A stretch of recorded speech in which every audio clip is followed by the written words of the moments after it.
Welcome to episode 5 of North of the Boards, presented by Jackpot City Casino, a hockey podcast that takes you around the NHL and inside the Toronto Maple Leafs. I'm your host, David Pagnotta. That's my buddy there, Shawn Belle, here on the program. And we're going to be joined, and excited to be joined in a few minutes, by former NHLer, Stanley Cup champ. He's now back with the New York Islanders in player development. Johnny Boychuk is going to be joining the program. Bellsy, what's up, man? How you doing? I'm doing pretty good, man. It's a beautiful day here in Edmonton, so I cannot complain at all. That's nice. It's cold in Toronto. Yeah, I think it's like plus 10 right now. It's crazy how nice it is here. Yeah. Okay. Yeah, I think we're minus 10. So Oof. Yeah. I don't like it. No, thank you. I'm not a fan, but it is what it is. The Leafs managed to start getting going here. They won 3 straight going into the Olympic break. People aren't fully nuts at the moment here. They beat the Oilers the other night. That was an interesting one for both teams. I was sitting next to I can't remember her name, Gemma. She's I think Canadian press, and she's out of Vancouver. And we were sitting back talking, and we're watching the game, and I'm like, so now if the Leafs continue this rest of this game and they win this game, does that stop the rhetoric of trying to tear it completely down to the studs? Which I never really agreed with, because I'd heard a lot of people talking about, oh, we got to tear it down to the studs. Their Leafs are a mess. I'm like, well, they've got tons of injuries, so let's start there. And then 2, you have Austin Matthews and you have Nylander, and anytime you have 2 guys like that, it's almost impossible to tear it down to the studs unless you're getting rid of both of those players. So it's nice that everybody's kind of calmed down a little bit because they've got a 3-gamer. Now here in Edmonton, like, they limp into the Olympic break. They lose to Calgary last night. Like, what's going on there? Like, they're just... Leon's pissed. They're talking about the coach. Jari's upset about the defense and how they play. It's not good here. And I don't know what they're going to do. I've been hearing rumors that they might be trying to make trades. Who knows what's going to happen? But here in Edmonton, it's not all sunshine and rainbows. I can promise you that. Well, look, that's one of the teams. I've been saying this all season, or going into the season, is that goaltending's one thing, but team defense, they're just not deep enough. And it's not good enough, and it hasn't been. And Jari comes in, and he goes on a bit of a heater, and then now it's back to reality where it's like, oh yeah, maybe we should address the overall team defense and the overall structure of this team. And you're seeing, Leon's frustrated. You can see on the ice, Connor's a little bit frustrated. A lot of the guys are. So, all this talk about get another offensive guy, get another scorer, this and that. No. If you want to win, address your decor and address your overall defensive structure, because you have the weapons that can get you across, but you need those guys to hold the fort down, or you're kind of screwed. I couldn't agree more. And, we could talk about the defense and saying, hey, we got to add somebody who has a little bit more defensive prowess than the guys that they have. But part of the problem is their system. Yep. If you watch the Oilers play, as soon as the defense gets a puck, wingers are gone. So now it's like, we got to chip this puck off the wall, or we got to make a great play to get it to our forwards that have blown the zone. And, that's hard on defense. I'm not trying to take shots at these guys, but at the end of the day, you still have guys that are prone to make mistakes. As good as Wallman is, he has a few blunders every game. As good as Bouchard is offensively, guess what? He has a few turnovers every game. Ekholm isn't what he used to be. He's still a very, very good defenseman, but he's not as shut down and I can save your bacon Bouchard as he used to be.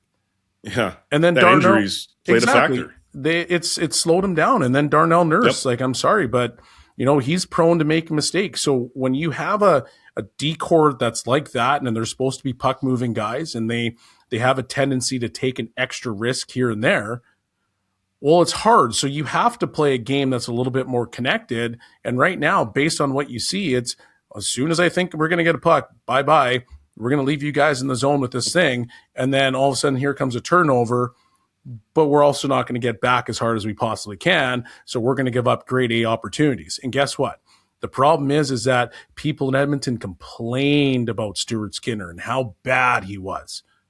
Is he that bad? Because in Pittsburgh, Jari's numbers were way better in Pittsburgh than they are here. Yeah. Be careful what you wish for. This is the same 100%. thing I tell Toronto fans that wanted Mitch out of town. Be careful what you wish for. Look, maybe we've got the Olympic break or the Olympic freeze kicking in, the breaks here as well. So no moves until the 22nd. So the Oilers and Stan Bowman, their GM, can spend the next couple of weeks concocting what they're going to do. And I talked to a few GMs yesterday, and now that the freeze kicked in, and they're like, well, it's probably going to slow down for the next week and then pick up, in the second week of the break when everybody kind of comes back. But the Oilers are going to have to kind of hunker down here and start mapping out and planning what they're going to do and addressing those needs. Just like the Leafs are going to have to reassess. They've won 3 straight. They're 5 points back. What are they going to do? A lot of teams are going to use this space, this time, to kind of figure things out. One team or 2 teams that I guess don't, the New York Rangers and LA Kings, right down to the wire. They agree on the trade to send Artemi Panarin to LA. I'll get to some backstory and whatnot in a second, but just your initial reaction on that trade. I right out of the gates, I go, are we shocked by that trade? Right. Because it almost felt like it was like the writing was on the wall. Los Angeles got rid of Danault a while ago. They had this massive chunk of cap space, and they've always sat back and said, we need additional scoring. So when I saw that trade, or even when his name popped up in my head, I was like, I wonder if LA is a fit.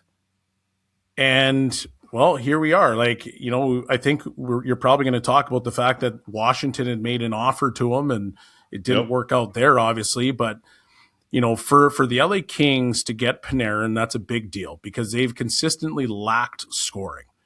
And now they brought in a guy that can put the puck in the net. He's a playmaker as well, and he's a very talented hockey player. Yeah, the question I still have, however, is it enough? And I'm not sure it's enough to get out of the Western Conference, because as much as, hey, that move has moved the needle a little bit for him, you're still not good enough to beat Colorado. You're still not good enough to beat Dallas, and you're still not good enough to beat Minnesota. And I'll actually say this, I'm not sure you're good enough to beat Edmonton. You're right. And I think LA, they make this acquisition. They address the goal scoring need that they need, that was high on their list. They still have a center that they got to go get. Mm-hmm. And they've got cap space to do that. Now, I think they inquired about Vinny Trocheck to see if they can make this a bigger deal. And I believe LA said, let's just focus on Panarin and go from there. And then we'll do the other stuff later if we need to. But I think LA is at some point going to address that because, and Kenny Holland, their GM, said after the trade that he's not touching the decor. He likes their decor overall. Obviously, with Darcy Kemper in net, they're fine there. It's just, how do you get the rest of the pieces up front rolling? And you add Panarin. He's not playing until, or reporting to the team, I should say, until the 18th. You're giving him a little bit of time to ease in. He'll practice and then get going. But they have to address the center position, and not just now, but also for the future, because this is Kopitar's last season. So they're going to do that. Some backstory on how this all unfolded, and there's some misunderstanding, I guess, in how, like, everybody thinks it was LA or nothing. It wasn't. It became LA because of how the dominoes kind of fell. Mm-hmm. So you mentioned Washington. Washington had a big offer for him, and they were willing to give him an extension. My understanding is he didn't want to sign with the Caps, and he didn't want to sign with the Ducks, and he didn't want to sign with Detroit and a few other teams. So that, as the weeks progressed, or the days, in the week progressed, that started to cut down some options. And then, San Jose was questioning what to do. Carolina also was in on this. I believe they presented a 4-year offer. I think it was around $12 million. And they even then said, well, let's give you a 5th year. The money will go up overall, but it'll lower the AAV. And as that was happening, Tampa was in the mix, but they weren't able to figure things out on an extension. Same with Florida. So that canceled them out. Then when it came down to things, It was, well, is it Carolina or is it Los Angeles? Seattle as well, I should mention, came in. I reported this the day of, later on that day, that they made a huge offer, 4 years. And at the time I was told it was north of 12 million. It's been reported it's north of 14 million. Wow. Could have been around 15 per year at 60 million pop. But he didn't want to go to Seattle. So that canceled them out of the mix. And then it seemed to come down to Carolina and LA. And ultimately he decided of the two that he wanted to do Los Angeles. And that's what the Rangers had to deal with.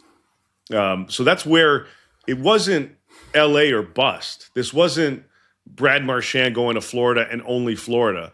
This wasn't Claude Giroux going to either Florida or Colorado. Those were the two teams, figure it out. This was him open to a variety of different options, Dallas and others on short term. But then when he realized he can lock in on an extension, that was his preference anyway. The options started to dwindle down. And then, late morning on Wednesday, they informed the Rangers, hey, we've looked at all the options. We're going to focus on LA. You do whatever you got to do. And that's how it eventually became LA.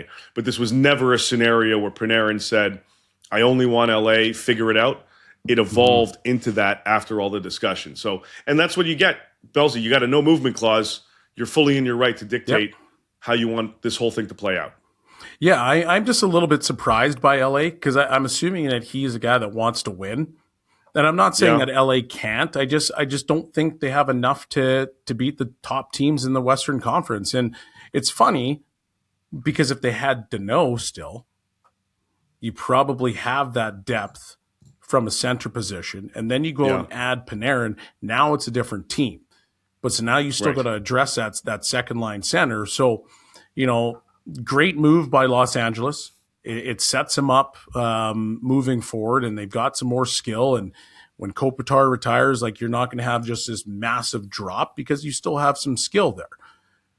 But I'm curious to see what the next follow-up move is for the Los Angeles Kings, because that can be a very telltale sign of where they think or what they think the opportunity is moving forward. And, for the Rangers, it continues the sale and the the potential rebuild, or not even potential rebuild, the flat out rebuild that's about to come their way.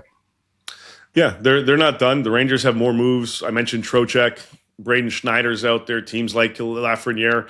The Rangers won't be done either. But Trocheck's going to bring them a big haul. He's got 3 more years on his contract. He's got some say with his no trade protection. So that'll certainly be something we're going to see after the Olympic break wraps up, because the Rangers definitely not done. Don't expect LA to be done. And then all the teams in the mix have to pivot to see what their additional options are. All right, Belzy, big part of the show here is we're now going to be joined by Johnny Boychuk. He's ready to jump on, so let's get to it. Head to jackpotcity.ca and catch your bonus today. Play like a champ and win like a champion. Jackpot City has tons of slot games, massive jackpots, and bonuses that keep you going while we keep the conversation going. Head over to jackpotcity.ca, grab your bonus, and play responsibly. All right, we're going to dive in now into this one. We got the Olympics coming up. Real excited. The first time NHL players are back in the Winter Olympics for some time here. So we're going to make this happen. And let's just see how this gets going. Now, one of my favorite things, obviously, is the golden goal. As a Canadian, I think everybody kind of remembers where they were at for it. One of my buddies actually was in Vancouver for that game, proposed to his now wife, girlfriend at the time. They ended up getting married. They're still together. They're great. But they ended up with a very cool experience there. We're cashing in a little bit here. But that golden goal was absolutely fantastic. Remember where you were. I had a couple friends that were on the team that I got to text a little bit later during their celebration to congratulate them on winning in Vancouver. But I think everybody remembers where they were with friends and family during that time. It was a lot of fun. And I can't wait to experience some of that again here as we got the NHL players, as I mentioned, back in action, which is awesome. We're going to get back to the show in just a quick second. I'm going to keep this going. We got Johnny Boychuk coming on as well, and more guests as this is North of the Boards.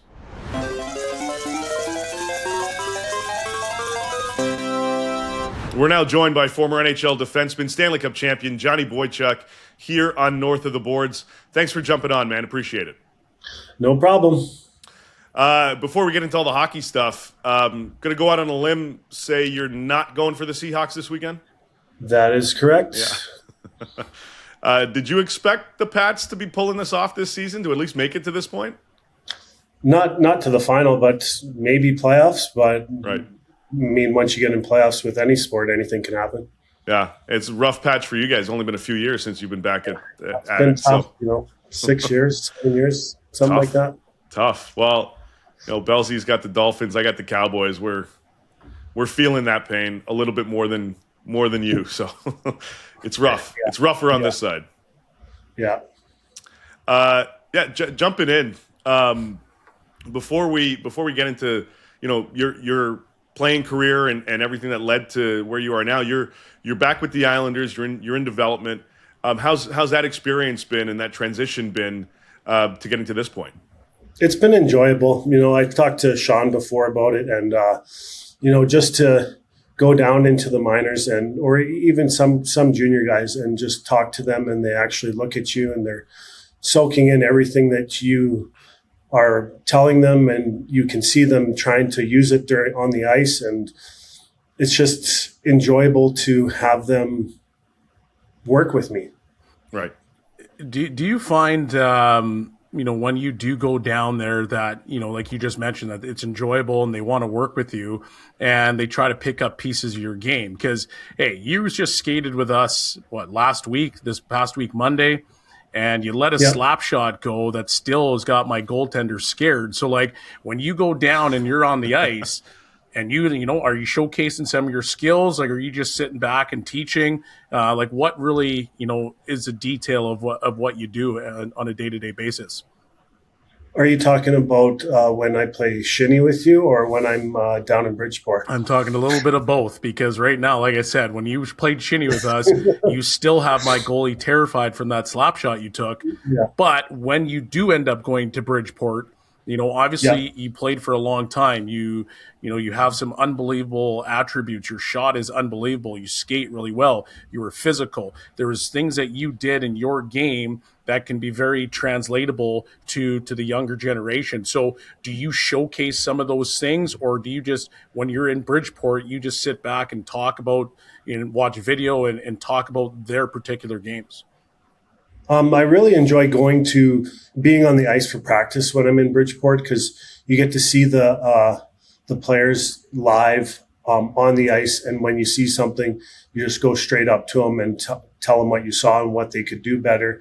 Rocky's doing a good job with all of our prospects, and so are the other assistant coaches. But being on the ice, even when you're trying to do gap ups or little box out drills or low battles, you have little things that you tell them, because at the moment you're just watching, and then once you see what they're doing, you can help them by telling them a little trick or something that worked for you, so that they could use it the next time they go in practice. And then if they keep doing it in practice, then it results in the game. As you're doing that, do you get questioned often about your in-game experiences and how that applies to what you're teaching some of these guys? Do they kind of bounce that off you to try to get some life experience and advice from that side as you're going through some of these drills? Sometimes yes. Sometimes it's just they're listening, and then they try it out the next rep in practice, and then they see that it works, and then they're like, "Wow, he knows what he's talking about." That helps. Yeah, that definitely does help. I mean, does it change the fact that you still use a piece of rebar for a stick, and everybody else is using those 85s and stuff like that? I could not use that. That thing would be snapped so quickly. 85 flex, or I seen a 75. I seen a 65 intermediate stick. That's crazy. Give me my 105, 115, and let me just shoot the puck. And just go bombs away. And now, so obviously that's a very big thing. And I mean, you look at the different players and the different styles, and you look at some of the flexes. And I know that obviously this is probably a topic that's, it might be a little bit too forward in the sense that, like, hey, Macklin Celebrini is using a 75 flex, and you watch his game and you see how he plays, and then you've got a guy like Leon Draisaitl who's using, I think he's using a 95 to 100. Does that is it purely the style of play that we're seeing now that has now resulted in guys using sticks that aren't 115, or do you find it's just purely the technology that's allowing these guys to have better shots? And because you don't see 105s very often, you don't see 115s, if ever. You see tons of guys using sticks that whip out, they go through them a ton, and they're always, it feels like the puck is always jumping off the stick. Do you think that's kind of helped the game? I think it depends on the player, the body type, the how much you're going to be leaning on it. Like for the forwards that are playing now, they're a lot smaller than, well, most of them are a lot smaller than when we played. That we needed a little bit more extra flex, but now they've been using these 75, 85 flex. I mean, 75 would probably be more likely. But they've been using it for a long time, and that's what they know, and it works for them, obviously, if they're scoring all these goals and getting all these points. But, I mean, for defensemen, if you're like 6'3", 225, I'm pretty sure I would hope you're not using the 75 flex, because that would just break in half, or your shot would end up in the corner. So, it depends on the positioning or the body weight that's going behind it and how much you lean into on it. I'm guessing if you're taking face-offs, you might need a stiffer shaft so it doesn't whip back when you're taking those face-offs. So I think it's just all situational. Yeah. For you, your day-to-day now, obviously it's changed since the last few years, and obviously being part of the Isles organization allows you to do all of this. But on a day-to-day, how do you manage your day-to-day? What's a day in the life look for you now, and how much hockey do you get to watch, or do you want to watch outside of Isles? I watch a lot of hockey. I mean, I watch Bridgeport quite often, and then the Islanders. But sometimes I'll watch the Oilers because it's on the TV. And I mean, if you're in Edmonton, everybody talks about the Oilers, so right. You're kind of just brought into it. But don't really watch. I watch them once in a while, but usually, if you're watching the NHL and American League teams, that's quite a bit of hockey. So try to just work on watching those games, and then if you get to watch another game that interests you, then so be it. Johnny, obviously now you're in player development, and you've been working in that role for quite some time. But going back to your playing days, obviously it is a grind. You have to be in a certain physical shape and mental state of mind to kind of get through that. What are some of the elements of the NHL and playing that you miss? I'm assuming that it's not going to be, getting into the absolute grind where it's in those dog days of the year, but what parts do you truly miss? I don't miss March. When you have those 18 games in 30 days and you're traveling, you get in at 2:00 in the morning, you're trying to go to sleep, your mind's racing. Then you have to wake up at 8:00 to get to the rink for 9, skate by 11. It's just all regimented. It's just, you don't miss that, but you miss being with the guys, hearing the anthem, scoring a goal, getting a big hit, winning a game, after the game, celebrating with the team. I mean, those things you miss. I miss having my family come to the games, just little things. You mentioned that grind of March. This season, these guys are dealing with 2 Marches, basically. What we've had leading up to the Olympic break, and now March, and then the stretch run towards playoffs. You mentioned the difficulties there. What did you do to try to power through that? And obviously, it's a toll on the body. We're seeing injuries taking place here, one after another throughout the league. But what did you do to try to remedy that and to just get through that, even just from a mind standpoint? We did a good job. For the Islanders, we didn't have too many injuries that were non-impact injuries, and we have used this technology that we still do have. And that helped out a lot. And just taking care of your body. I mean, putting the right stuff in, getting your sleep when you can. It's hard to fall asleep when you get in at 2 o'clock, even though you're absolutely dead tired. Yeah. You have to try to get your sleep at some point, because even at 2 o'clock, you'd be sitting there thinking about the game the night before until 3:30. Then you fall asleep at like 4. Right. Yeah. So it's just like, you got to take care of your body. You have to use the stuff that your team gives you and try to get as much rest. And I mean, also forgetting about the last game, because the next game is more important than the last one, and you just got to worry about getting the next win. Just kind of continuing on with what Dave was talking about there. Because it's an Olympic year, you see that games they're being compacted in, and it's literally almost like every second day for the most part. And like he just mentioned, that there's tons of injuries. You've played in a situation like that where the season all of a sudden became compacted.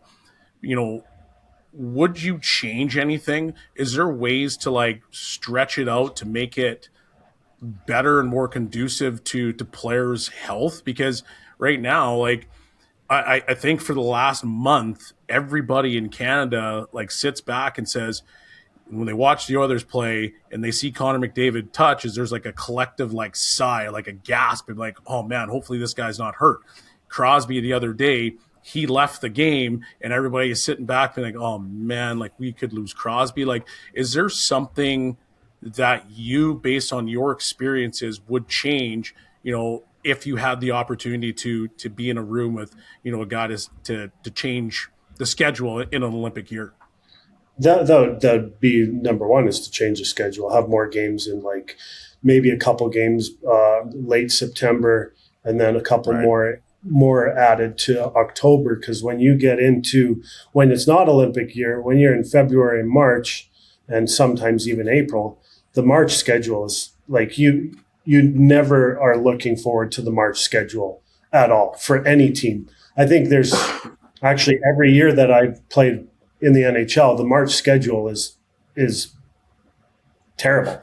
Right. And it's every day is the same thing, where it's either you're playing a back-to-back and then you have one day off, then you're playing again, then you're day off, then a back-to-back. Like, you're playing like 18 games in 30 days or something like that. And you do not look forward to the March schedule. And just to get through March schedule, if the teams that usually do good in March are the teams that are going to be going into playoffs, in my opinion, because like, if you can knock out maybe 11 wins out of 16, 17 games, then you're looking pretty, especially during that schedule, because a lot of teams are going to be either A, hurt, or B, just tired. And just some teams are just looking forward towards the end because they're already out of playoffs and their team's already made their trades and wrote the ship already.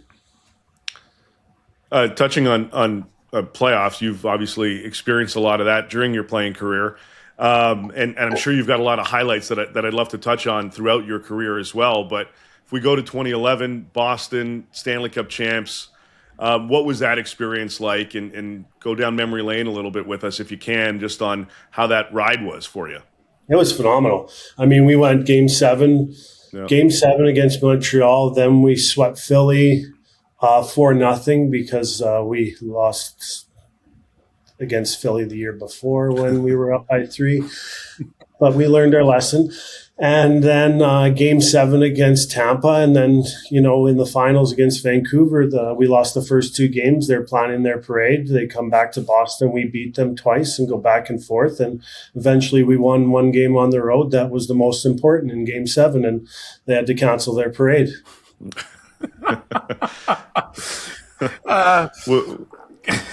Go ahead, Bill. Obviously, that's a big moment for you guys because, hey, right now, just listening to you, obviously that's still a spot that I feel, did it almost galvanize the team in Boston when you heard that, these guys were starting to plan that parade? Like, was that kind of the moment where you guys all came together and said, listen, this isn't happening. Like, we're going to turn this thing Yeah. up so they can't do that. And that was more or less the bulletin board material. Yeah, that definitely helped. I don't know if it was true or not, but somebody said it in the dressing room, and everybody got a little ticked off. Well, a lot. And Yeah. then when Nathan Horton went down, that was a big piece of our team that we wanted to win it for him as well, and for everybody as everybody else too. But with Nathan going down, he was a very good person and a team guy, and he was an important person for our team. And doing it for him and for each one of us, when you look across the room and you see a guy that you want to go to war with, that's a team I want to be on. Yeah. Oh, absolutely. And you guys had a lot of personalities on that team. What was that atmosphere like just throughout the season, and with that group, with so many different characters and like I said, personalities on that group? It looked like you guys were a pretty solid knit group. Yeah, we were. We went for dinners together. If somebody got hurt, somebody's going to be fighting. That year, Savard went down and somebody didn't go after the person that hit him. And we had a team meeting after that, and that would never happen again. That for the rest of the time I was in Boston, because of that certain event that happened with Mark.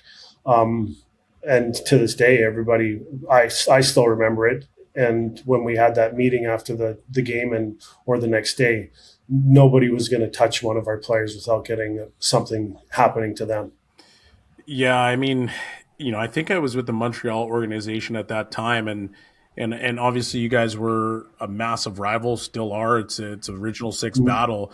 Going back and just looking at some of those matchups, was that the way that you guys played those games almost felt like that was a carryover for the rest of the season, if that makes sense. Because when you played Montreal, it was like the big bad Bruins versus a pesky team that started to tried to goat you guys into penalties and see if they could play on the power play. But after some of those wars that you guys had against the Canadians, it looked like there was almost no other turning point. Like, you guys were just the big bad Bruins, and no matter what people tried to throw at you, it was, this is the way we're going to play.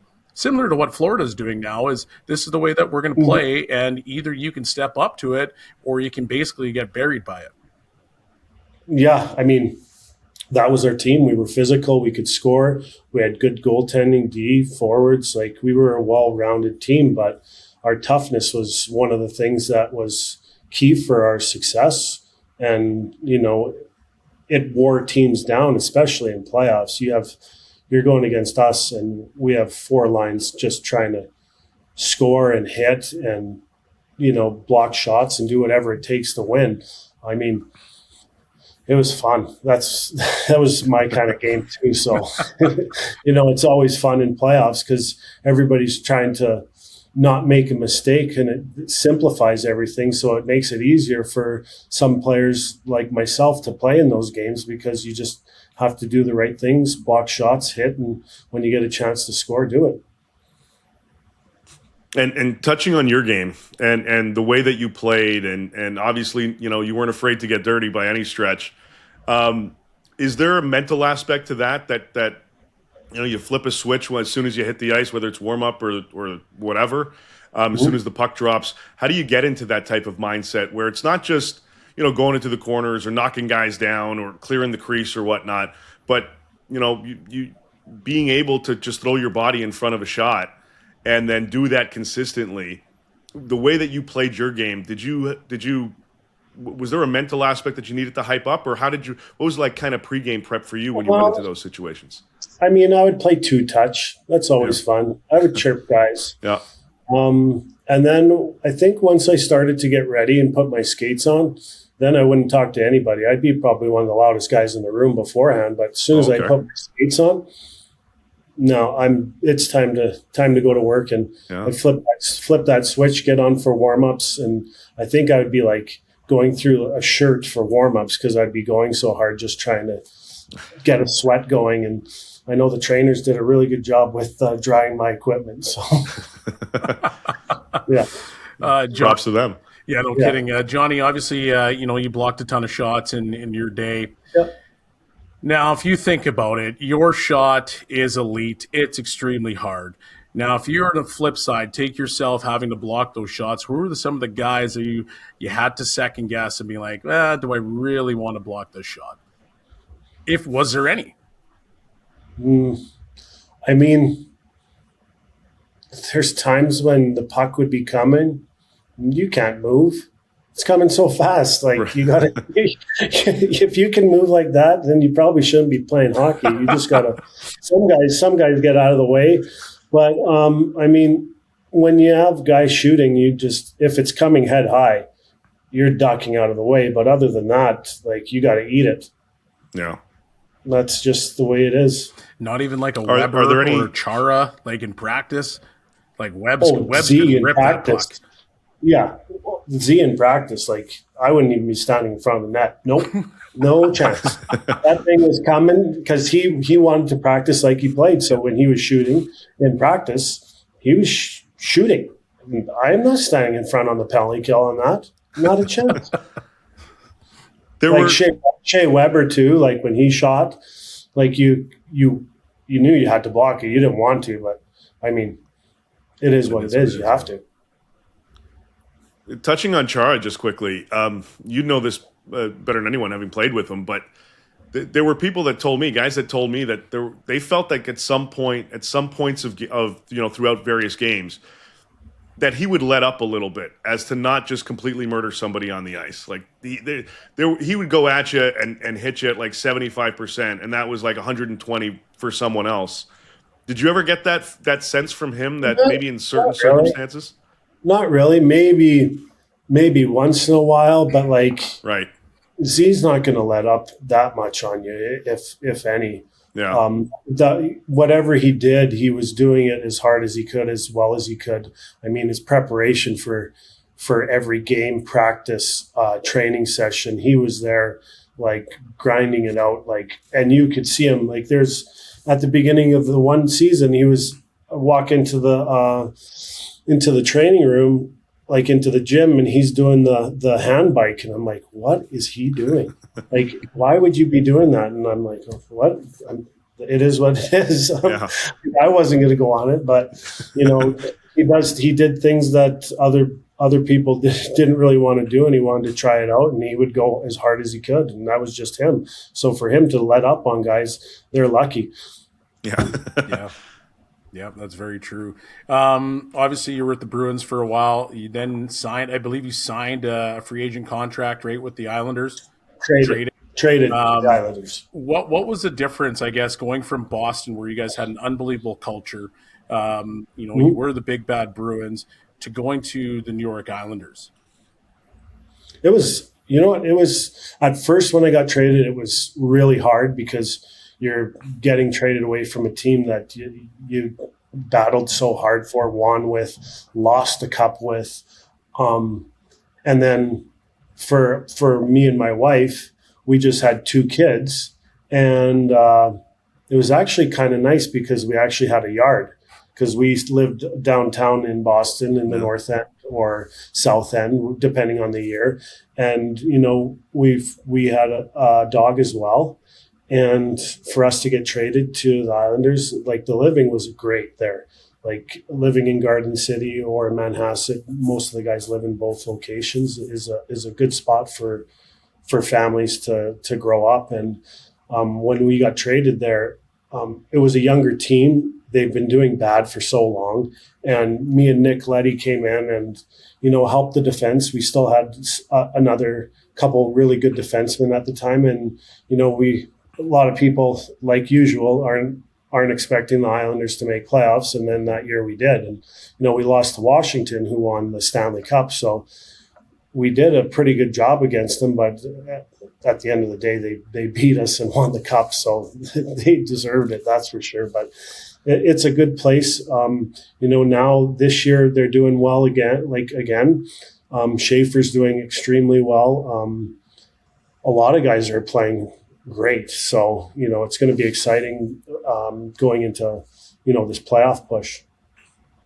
Was there ever twofold question? One is, were there any players or any defensemen or just players in general that you looked up to that you wanted to kind of mold your game after a little bit? And the second part of that is who are some of the D that, I mean, Schaefer for sure, but who are some of the D that capture your attention now?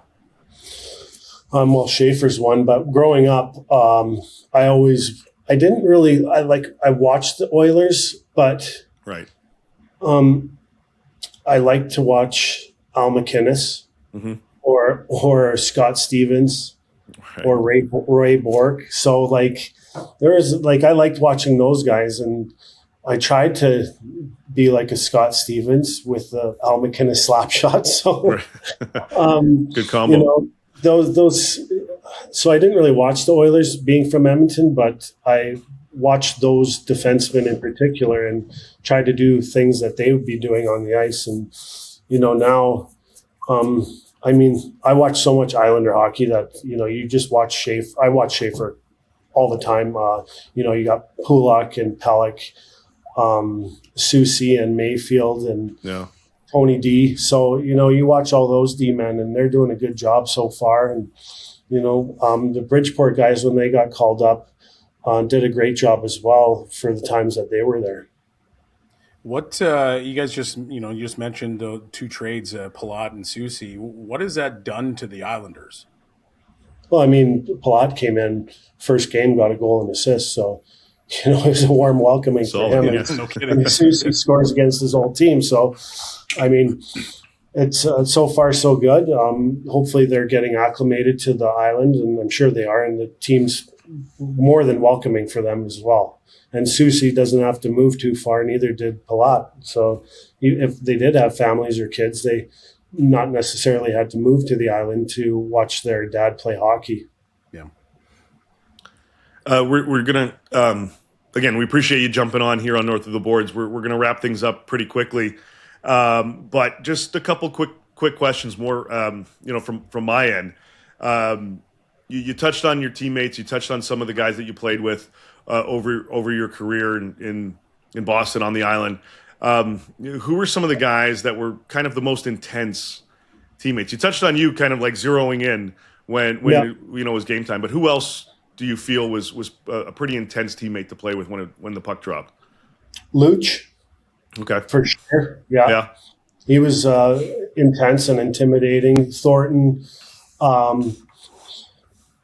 Those two guys come to mind. Well, Z, obviously. Right.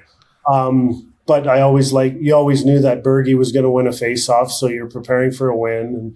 And, I played with so many good guys that, like, even on the island, like Bailey, Brock Nelson, Tavares, Okapozo, like all those guys. It was everybody that I played with was good. And you missed seeing them in the dressing room or having a game of cards in the room after a win.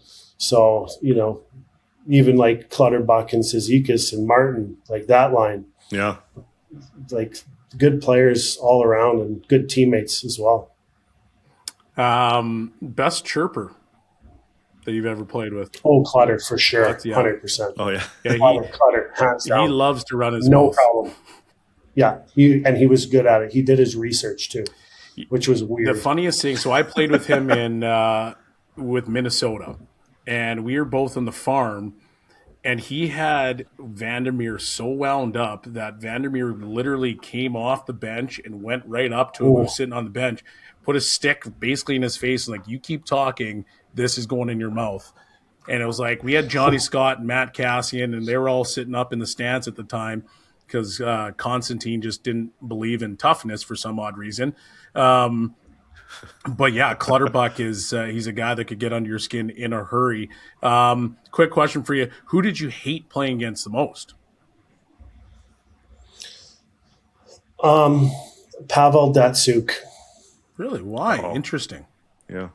Because you know what?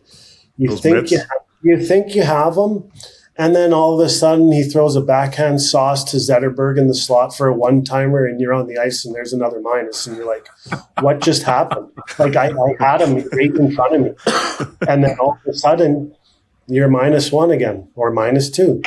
So I got one of his sticks, so I was happy about that. But man, like that guy, he just had vision like I'd never seen before. Johnny, this has been awesome. Really appreciate you jumping on and taking the time with us to go through all of these stories, memory lane. Good luck in a few days here for the Super Bowl with the Pats, and hopefully we can do this again. Yeah, no problem. Go Seahawks. Oh my God. Oh boy. Get out of here. Jesus. Oh boy. Another awesome guy joining us here on the show. Johnny Boychuk was great. We definitely, as I mentioned, appreciate him jumping on. Love getting these guys on because you get Belsey, especially guys that you get relationships with more than me. But you get these stories and back and forth. Off air, there was some solid chirping back and forth too, so that was fun. But some of your takeaways from our discussion with him. I just I thought there was some good insight, especially from the player development side. The going back to memory lane and looking at what truly motivated that Bruins team. It reminds me of like The Last Dance. Remember watching that where it's like Jordan's like, I took that personally. It almost seemed like whoever said Vancouver's planning their parade, they took it as personal as possible. And I'm not even sure it was true. That's the funny part of it. Nobody's identified who has actually said that. But clearly it galvanized them and they went on to win the Stanley Cup, and that team deserved it. So those were some of the things that stood out for me. Yeah. That story's cool to hear the guys, their cup stories and going through all that. And then now with player development, how engaged he is, how much he's helping out the guys in Bridgeport, the kids coming up into the system, and when you've got an experienced guy like that, but then you've got a guy like Schaefer on the back end already with the Isles. Mm-hmm. You get to look at different points and learn and mold your game, which is great for a lot of the younger players. Belsey, that's it. That's it for us here on North of the Boards. Thank you so much for watching. This is, of course, North of the Boards, presented by Jackpot City Casino. Anthony Stewart and I will be back for another episode next week as we got the Olympics coming up. So be sure to subscribe now on YouTube at North of the Boards. Hit that thumbs up button and leave your comments. Follow us, of course, on Instagram and TikTok at North of the Boards. And please share our channel. We got a lot more coming at you next week. As I mentioned, Stewie and I, and then Belsey and I as well. So for Shawn Belle, I'm David Pagnotta. We'll catch you next week.